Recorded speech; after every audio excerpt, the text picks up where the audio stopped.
குழந்தைங்களும் பெரியோர்களும் நல்லா ரசிச்சு சாப்பிடுற ஒரு பழம்தான் கொய்யாப்பழம். இதோட இலை நம்ம உடம்புல உள்ள கொழுப்பு ரொம்ப கூடிய சீக்கிரம் கம்மி பண்றதுக்கும் ரத்தத்துல உள்ள சர்க்கரையின் அளவு குறைக்கிறதுக்கும் ரொம்ப ஹெல்ப்ஃபுல்லான ஒண்ணு. அந்த மாதிரி நம்ம வாயில் ஏற்படும் பற்களின் வலி, அந்த மாதிரி வாய் புண்ணு, நம்ம செரிமானம் இதெல்லாம் சரி பண்றதுக்கும் கொய்யா இலை சேர்க்கிற டீ குடிக்கிறதுனால நமக்கு ஹெல்ப் ஆகும். கொய்யா இலையின் இந்த சக்தி எப்படி பயன்படுத்துறதுன்னு சொல்றேன். கொய்யா இலை வெயிலில் காய விட்டு தூள் செஞ்சு டீ தயாரிக்கும் போது அதோட சேர்த்து வேணும்னா பயன்படுத்தலாம்.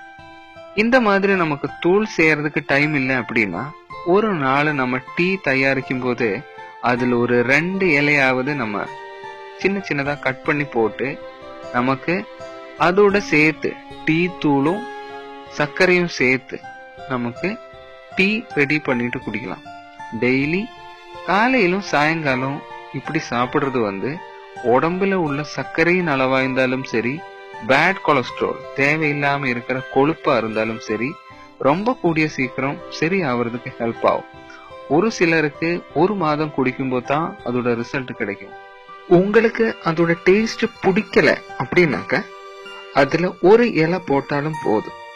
அதை விட்டா இனி ஒரு சொல்யூஷன் சொல்றது, ஒரு நாள் ஒரு 2 லிட்டர் தண்ணியில ஒரு 4-5 இலை போட்டு நல்லா குதிக்க வைத்து ஆறிய பிறகு அந்த தண்ணி பல நேரங்களில் குடிக்கிறதும் நம்ம உடம்புல உள்ள ப்ராப்ளம்ஸ், சுகர், கொலஸ்ட்ரால் அந்த மாதிரி இருக்கிற பிரச்சனைகள் சரி ஆவறதுக்கும் அது ஹெல்ப் ஆகும். அந்த மாதிரி ஓவர் பாடி வெயிட் இருக்கிறவருக்கு அது கம்மி பண்றதுக்கும், சுகர் லெவல் கம்மி பண்றதுக்கும், பசி ரெடியூஸ் செய்யறதுக்கும் இது ரொம்ப ஹெல்ப்ஃபுல்லான ஒண்ணுதான் கொய்யா இலை போட்ட டீ. அந்த மாதிரி பாடியில உள்ள பேட் கொலஸ்ட்ரால் ரெடியூஸ் செய்யறதுக்கும் இது ஹெல்ப் ஆகும். இதுல ஆன்டி ஆக்சிடென்ட்ஸ் தாராளமா இருக்கு. அதனால தான் இந்த மாதிரி பெனிஃபிட்ஸ் எல்லாம் நம்ம பாடிக்கு கிடைக்கிறது. ஹார்ட் ப்ராப்ளம்ஸ் இருக்கிறவருக்கும் இது ரொம்ப ஹெல்ப்ஃபுல்லான ஒண்ணு. ஹை பிபி இருக்கிறவருக்கு அதை ரெடியூஸ் செய்யறதுக்கும் கொய்யா இலை ஹெல்ப் ஆகும். இதுல லைகோபீன் அப்படின்னு ஒரு ஆன்டி ஆக்சிடென்ட்ஸ் தான் இதுல இருக்கு. இது கேன்சரை வர சரி பண்றதுக்கு ஹெல்ப்பான ஒண்ணு. அந்த மாதிரி ஜப்பான்ல இருக்கிறவங்க அவரோட டயபெட்டிஸ் ப்ராப்ளம் ரெடியூஸ் செய்யறதுக்கு இந்த கொய்யா இலை ரொம்ப அதிகமா பயன்படுத்துறது.